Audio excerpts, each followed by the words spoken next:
Frankie Ferrari, what's going on, brother? Good to be here. Good to see you. We caught up earlier off camera. It's I'm happy to hear you're doing great things and I'm hopefully getting you out west here soon. So Yeah, I hope so for sure. You guys are coming off of your conference tournament. You guys beat Portland as the 5 seed to advance the quarterfinals and lost to Oregon State. What do you think was, the identity of this team this year?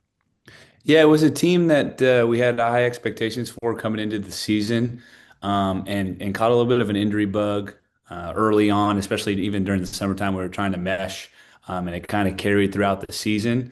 A lot of ups and downs. I think from an individual coaching standpoint, I think as a staff we learned a lot. I know I did personally, and something that I think all coaches have said you learn the most from the seasons that you expected the most and didn't achieve that, and I think this is a testament to that. So What have you learned where you're at now versus when you first started as a coach? I I think you just learn more and more each and every year. I think from a recruiting model standpoint, I think the deep dive and intelligence that you need to do on each and every one of the guys, especially nowadays, you see college basketball as a basically an image or a blueprint of the European free agency, where it's year-to-year contracts. Nobody's signing multi-year deal contracts like you do in the NBA. Guys will sign a 4 or 5 year deal. Here in college, you're pretty much getting a new roster each and every year, and have to reevaluate your each individual player every offseason. So I think for me, in this portal NIL era of college basketball, really doing a deep dive on the human being aspect of the player and how they fit into your culture and in your system, and then going from there. I think that's first and foremost what I've learned the most. Do you think your experience being overseas and, in the G League and stuff, being around the contracts has helped you kind of understand where you're at right now coaching? Yeah, I'm thankful that I got into coaching in the time I did, because for a lot of older coaches, I kind of feel bad for them. They went, 30, 40 years of an industry that this is how they knew it, and they didn't think it would ever transform to what it is now. And for me, it's something new, but this is all I know. And especially being in professional basketball, especially in Europe, it was year-to-year contracts. And so it's very familiar for me to enter into college basketball at this stage of where it is now. You mentioned, evaluating the human and not just the player. How important, what's your perspective as a coach? If you're like, man, this guy, I would really love to have him on the team. He's a good player, but there's some question marks there. How do you kind of weigh the pros and cons with that? Yeah, you have to do your deep dive in research and intelligence. I think the NBA does it, the best from what I've seen and been exposed to. I remember going through my pre-draft and doing, a half a dozen or a dozen workouts, whatever it was, and you sit into those rooms with front office people and coaches and scouts, and they'll ask you questions about what you did in middle school. They'll have had reached out to high school teachers and whatnot. So they really dive into the individual and see kind of how they are off the court, which is as important as they are on the court. And I think we have to adapt as college coaches to do, it's a little bit different of a window because you have that now 15-day window in the portal where you're limited on time, but doing as much research and gathering as much intel as you can to then make a decision on it is super important. What was the craziest thing that you got asked during your pre-draft interviews? That's a good question. I have to think about that. One of them I remember being this wasn't super crazy, but they'll ask you even like random stuff like if you could have dinner with three people dead or alive, who would it be? And they're really looking for an in-depth answer rather than just like, hey, Jesus, Michael Jordan, and like every answer that you gave, you had to give an explanation as to why. And it was pretty interesting how they kind of took it very seriously. So. Well, let me ask you one because that was one of my questions. If you could have, actually a two-parter, if you could have dinner with anyone, past or present, and then also if you could play one-on-one against anyone, past or present, who would it be? Yeah, I think I'll make this answer super easy for you because it'll be the same person. Steve Nash, I would choose both. Just to obviously get the chance to play one-on-one against him and then to sit down. I know he likes to drink wine and I do too. So to have some wine and just talk about, his past and throw some stories at each other would be pretty cool. Yeah, you're not too far from wine country for sure. Yeah.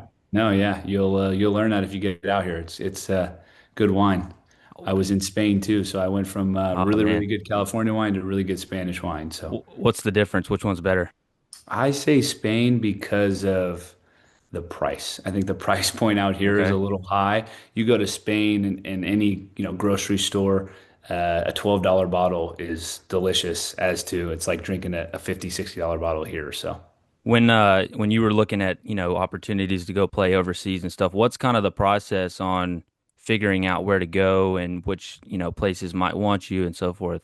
Yeah, so it kind of happens all end of your senior year. You do your pre-draft, and depending on the type of player you are, some guys will get NBA pre-draft workouts, some won't. Some will get an opportunity to play in the summer league. A lot of them don't. I was fortunate enough to play in summer league, and so my agent said, "Hey, we're going to see out all the NBA opportunities that you'll get presented and weigh our options." I actually thought I was going to sign a contract, an E10 training camp deal with the Jazz, and I committed to it. And then it was like end of July. We always talked about the ACB league in Spain. It's the best league across Europe. Guys like Luca and Porzingis, and you have professionals, high level first round picks every year, and then guys that fizzle out of the NBA go right to the ACB. And so I always told him, I said, "Hey," he's like, "What would you be willing to leave the United States for?" And I said, "I would go to Spain. Like that's where I would start." Very hard to do as a rookie. And I remember leaving the gym one morning, end of July, like, "Hey, I got to present, or go to Utah in 2 weeks and get ready for training camp or whatever it was." And he called me. He's like, "Hey, I got this offer for you in Manresa, Spain. They're playing in the Champions League and in the ACB League. Would you be interested?" And I did my research, and I was on a plane maybe 2 or 3 days later after signing the contract. So that's kind of how that went. Very fast. Yeah, it's you don't get to do any official visits like these college kids do. It's, "Hey, here's a contract, here's the number. Do you want to renegotiate or do you like it?" And then, hey, you could kind of maybe have a couple options on an apartment, and you'll be on the next plane out. So, I've always wondered about, from a player's perspective, me personally, like we mentioned before we started this, going in sports, going where the opportunity is. Maybe it's somewhere you've never been, and a little bit of a culture shock. I can't imagine, moving to Spain. What was that like just personally, mentally getting adapted? yeah, it was difficult for me because I didn't really go away for college. I grew up 30 minutes down the road in Burlingame. So I was like a hometown, homegrown kid. And so I was spoiled to the fact that I can go home on weekends from college. My apartment was a 35-minute drive. If I needed some laundry to be done, I'd sneak home and have my mom do it. Like I was, a homebody. And then to be dropped not only in a different continent, but time zone, language, culture. It was a huge shock. I struggled with it quite a bit my first couple months, but then now looking back on the experience and in the 4 years I did, the people I met, the exposure I had to different people, different walks of life, the food, it was amazing. I would never replace it for anything. So The wine too. everything, the wine, the lifestyle. They, take naps in the middle of the day and have a 9:30, 10 o'clock dinner that doesn't finish till 1 a.m. And the pace of life is a lot slower. They enjoy it. And you don't see people sitting at lunch, which they can do, 2, 3 hour lunches in the middle of the day. Nobody's on their phone. They're all communicating and enjoying each other's. It's a lot different style of pace than the United States. How homesick did you get? My first month it was tough. After that, I got used to it. My parents were good enough to come out quite a bit. There was a direct flight from Oakland to Barcelona, and I was about 35 minutes outside of Barcelona. So let's just say they were on that quite a bit the first 3 or 4 months, and then as I settled in, you get in a groove. You grow up pretty quickly and come to enjoy it. So I You're was homesick, but it got better. you're probably so busy too that you don't have much time to think about that. Yeah, you'd be surprised. You go from a college kid that's you have obligations to go to class and study hall and whatnot. And then when you become a professional, you're basically, I mean, at least my schedule was I was in the facility from like 9 to 2, and then you have the rest of your day to do whatever you want. So actually, I had a lot more free time on my hands than I would have initially thought. We talked about Steve Nash, and I mentioned that I grew up modeling my game after you. Did you model your game after him? I did. Yeah. I could tell you every Steve Nash documentary, playoff game, you name it. I've watched it. His old Santa Clara tapes. That's who I wanted to be like. I knew that was the, player prototype that I had to go after to make the highest level. And it was good. I mean, he was an amazing player, two-time MVP, somebody that played in my conference that I ended up playing in, and same body type. He was a little bit taller than I was. But guys that use their brain over their athleticism, I think that's what I had to strive for, and I had realistic expectations of where my body could take me and how to, reach the highest level. I remember a couple years ago, maybe 4 or 5 years ago, you were playing a summer league game with Memphis, and I saw you. I was like, "Hey, there's my boy Frankie." And then Richard Jefferson did a little jersey swap with you. What was that like to get some recognition from a guy like Richard Jefferson? He was super cool. I mean, I've obviously followed and watched Richard Jefferson for a long time. And it was a surprising deal. I don't even think I played that well in the game from what I remember, but I remember our, you know, PR person with the Memphis Grizzlies pulled me aside after the game and said, "Hey, it's going to be live television. He wants to do a jersey swap." And it wasn't even, spoken about, hey, here's how it's going to go. It was just like 3, 2, 1. I was on TV. I had a camera in my face. The lady's name was Katie George, was like bringing me over to Richard Jefferson, talking about how he's a big fan of yours. And then I kind of impromptu gave him my jersey and asked for his polo. And the clip went viral on all the social media platforms. And now I'm the biggest Richard Jefferson fan there is. He was just an awesome dude. He was pretty down to earth and normal. And we cracked jokes on live television. And it's a clip that we can kind of save forever and keep. So. I can't imagine that. Hey, no big deal, Frankie, but in 3 seconds you're going to be on national television. It's literally how it went. We finished the handshake lines. They grabbed me aside, 3, 2, 1. They want to do a jersey swap. I'm like, what? Then I looked up and the light was on me and it was on ESPN. So That's crazy. Well, what's even crazier is so far I have not gone on script at all. So let me get back on script here. As so your official title at San Francisco is Director of Player Development. So what exactly is that for the people that don't know? What's kind of your day to day? What's your main focus? I'm lucky enough that our head coach kind of lets me touch all the aspects in the program from player development, offense, scouting, film. So day to day is depending in season. It's a lot of you're assigned certain scouts for certain games, so you're focused on that. I'm breaking down, a defensive game plan, offensive game plan, how to attack. And then when I'm not in charge of the game, I'm helping our head coach with a attack plan on how we want to, orchestrate offense. What are their defensive coverages, and then you can get with individual players, especially the guards, and talk about, hey, here's how we want to attack them. So that's kind of the in season thing, and then out of season, off season, if we're not recruiting and it's summer and we have our team set, it's developmental plans. Okay, hey, Skylar, we want to work on your middle game. Okay, let's work on all pull-ups, push shots, things like that in a one-on-one setting. And then when you gather the team together, it's like what areas do we need to get better at, and how do we take advantage of the time we have in the summer and then in the fall? Because the springs kind of disappeared with the transfer portal. When I was playing in college, you basically kept a lot of guys. I mean, guys transferred, but it was 2 or 3 guys every year. Now it's could be a whole roster full. And so it's the spring was a good time to really mesh as a team. So now you're kind of limited with the 6 weeks you have or 8 weeks in the summer and then in the fall as well before the season starts. I can imagine the stress and the pressure, dude, of like you're trying to recruit guys out of high school in the portal and you're trying to keep your own guys. What do you have any opinions on how, they might can regulate that a little bit? Maybe put a limit on transfers or something? Yeah, I'm not an expert, so I don't want to, throw out any crazy ideas. I just think that you have to do a really, really good job of getting the right guys in your program, retaining the right guys, and then, building a culture as best you can. It's rare you see senior night across college basketball, and like it's either a guy that's been to 4 different schools, or in a rare case, you get 1 or 2 guys in a conference that actually celebrate the full 4 years at the university. So it's just adapting to the times. It is what it is. I don't think foresee it changing at all. So to do the best we can with the rules that are given and go from there. I'm sure, I mean, obviously you know a lot more than I do, but I'm sure you could probably gauge that pretty well, when you're recruiting a guy. Is this guy kind of more about the wrong things or is he more about committing to the school? I'm sure you could probably kind of fill that out before.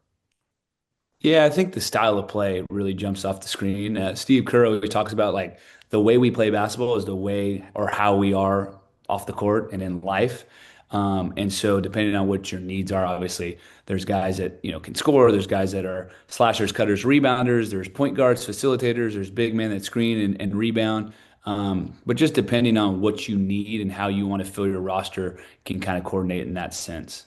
Well, Frankie, I think sports in general teaches a lot of great life lessons, overcoming adversity and being a good teammate and accountability and all that kind of stuff. And I certainly learned a lot of good ones from, my time at Alabama with Saban. But what do you think is the number one lesson that you learned that you take with you personally that you learned from basketball? I just think perseverance. I think, in sports and in life, you're going to get presented with obstacles, and your ability to deal with them and push through and never lose sight of your end goal. I had a difficult kind of career in terms of whether it was injuries or transfers or coach leaving. Like I was under recruited, had two scholarship offers, ended up at my hometown school, which I love, USF, was thankful, transferred, went to a junior college, redshirted, was lucky enough to be brought back by Kyle Smith, who's now the head coach at Stanford. Dealt with a broken hand the initial year back, some fluctuating playing time, finally broke through and was able to solidify myself as a starting point guard and had an awesome end of my 2 year career with him as a starter and an all league guy. And then professionally, like I dealt with injuries, being traded, being bought out of a contract, but never lost sight of kind of what my end goal, and that was to reach the highest level. And I felt like that persistence helped me kind of get there in the end. So You see it with Philip Rivers just going back to the Colts and going from his high school coach team where he was the coach. Do you think that that kind of helps you out a little bit as a coach? Like, hey, I've been to where you want to go, so I kind of know what I'm talking about. Kind of, I don't really know how to describe it, but you get what I'm saying. yeah, I think it's the language that you use with these kids nowadays. And it's cool. I can put my shoes on and play and practice and show them. Like Cook them probably. there's older coaches that'll talk about, hey, back in whatever 1970, I was doing this and that, and I could physically show them still, which is unique. But just the right approach and first of all, gaining their trust and ultimately having them know that you just want the best for them. You want them to be the best player they can be. You're here to be a guide and do whatever they need to push them to the highest level. And once you gain that common ground, I think they really trust you and are, ready to receive whatever coaching you want to present to them. So Are you like Jordan with the Bobcats or the Hornets? Like, hey, whoever wants it, one on one, let's go. there's been days I'll hop on scout team every now and then and get them riled up. I really enjoy the off seasons where we're playing open gym, and it's a good time for me to stay in shape and run up and down with them and just let them know that I still got a little bit left in the tank. Yeah, Keep them humble. yeah. You don't have to be you don't have to be modest. You can tell me you absolutely cook them. Don't lie. You go out there and cook them. Yeah, well, yeah, I have my days. I'm telling you, I'm getting a little old though. Like back to back days, I'll be a step slow if we go, Tuesday, that Wednesday. I'm hobbling around. It takes me about 45 minutes to get warmed up. Those knees get a little sore. That's right. Yeah. You're in your Um, 30s, that's what happens. um, you've grinded through lesser known leagues and teams, playing overseas in the G League. Do you think that there's one moment in your career where being underestimated worked in your favor? I think my whole career, I think it just kept me motivated. You see, and that's kind of the worry I get with a lot of these kids in college that are getting money at such a young age. They can sometimes lose sight of the hunger or, why they ended up starting to play the game of basketball, as a young kid. And that's because they love it. And so, trying to get them to maintain that humility, and still have that, same love for the game now that they're getting paid. I wasn't getting paid till I was 23 as a first year pro. I can't imagine an 18, 19-year-old kid in college on a college campus with a bunch of kids at their age. Like it's a difficult deal. And so me as somebody that's gone through it, I think I could just try to be as positive of an influence on them as possible. Everybody always talked about, your court vision, and being a very smart player. Obviously, in college and stuff, you have set plays, but maybe in those pickup games that you play, scout team and stuff, how do you, when you're dribbling down the court, how are you seeing plays and stuff before they happen? Is it, you're positioning yourself to let the defense collapse? Like, how are you able to, see the court so well? Yeah, I think it's always been something natural for me. And I could tell you, and if you ask my dad, who was my childhood coach and coached at my high school for 25 years, he'll probably say it was all the basketball that I watched as a kid. Like our family was unique in a sense of we had, we were tickets to Stanford, Santa Clara, USF, the Warriors. So every night of the week, high school games, we would be watching basketball. And that was from a really, really young age, like elementary school. And so I was exposed to, not too many 8 to 10-year-old kids get to sit on the floor at a game and watch guys run up and down. and see it from that vantage point. And I feel like that had helped me a ton. And then just from a tactical standpoint, like I said, my dad being a coach, I was a elementary school, middle schooler at every single practice, drawing on the whiteboard, watching him orchestrate a practice, drills, explaining why we're doing something, when we're doing it, time and score, off-season development. Like he was my coach, and so now that's just become second nature as a player, and then it's actually helped me a ton now into the coaching world. So. Every team has their own vibe, their own locker room. You've been a part of several teams. What's been the most memorable? Do you have any crazy locker room team stories? Oh man, I'll tell you what, just being in a locker room in the ACB in Spain where you have 12 different guys from different walks of life. You're talking about you'll have a Mormon, we had a Mormon American veteran guard from Utah. We had two dudes from the Congo. We had a California kid, that was myself, an Italian passport. We had four Spanish players. We had a kid from Vegas that was American. You have a South American Argentinian kid. And so think about all the languages in one locker room and cultures and guys trying to mesh and try to, win basketball games. And then you win a big game and everyone goes out together and drinks some beers or has some wine and talks in whatever language that they're talking in. It's a pretty cool experience to go through like a season like that with 12 guys from their own unique stories and even some guy didn't even speak the same language. But it was very, very cool to get exposed to that. Yeah, how do you guys communicate on the court if a guy doesn't speak English or you don't speak his language, vice versa? Yeah, so in Spain, a lot of the guys spoke Spanish. And then in the country, basically the second language would be English. So if it wasn't good English, it was broken English.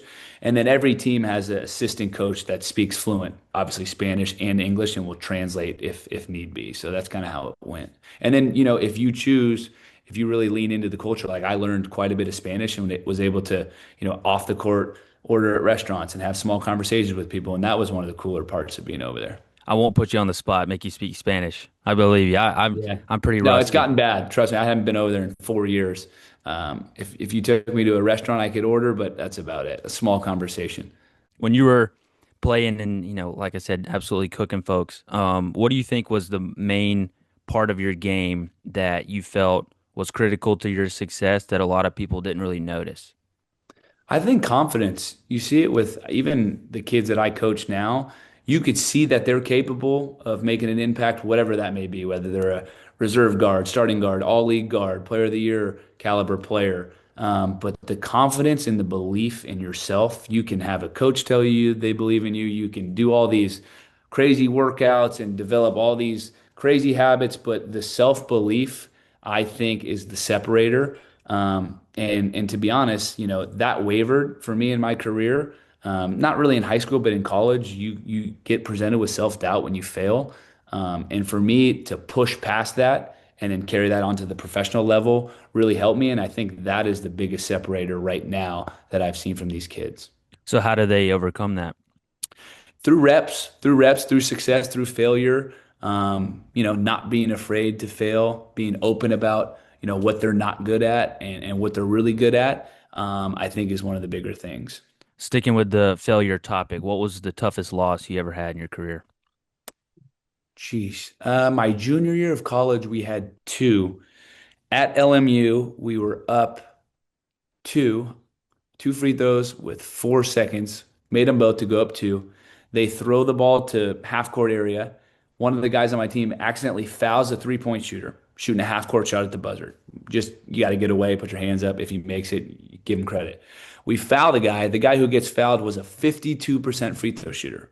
And lo and behold, he makes all three. We lose the game. That Damn. was a tough one. And then maybe 2 or 3 weeks later, we're at the Marriott Center against BYU in front of 22,000 or whatever it is. We were up 6 or 8 with 30 seconds to go, shooting free throws. Missed the front end of a 101 and ended up losing in overtime. Damn. I think we were 99.9% win probability. So those were two, and especially in one season within a few weeks from each other, that were real tough. Who were those against? LMU and BYU. Damn, that's Yeah. tough. That's Yeah. tough. Well, Frankie, dude, I really appreciate it. Like I said, you were one of my favorite players when I was in school. So getting to chop it up with you, this is awesome. I know you're a busy guy, but I really appreciate it. Happy to help you anytime. Thanks for having me on the podcast. And off camera, if you ever need something, hit my phone. And if if you get out west, we'll link up for sure. Yes, sir. Appreciate it. All right, brother. Take care.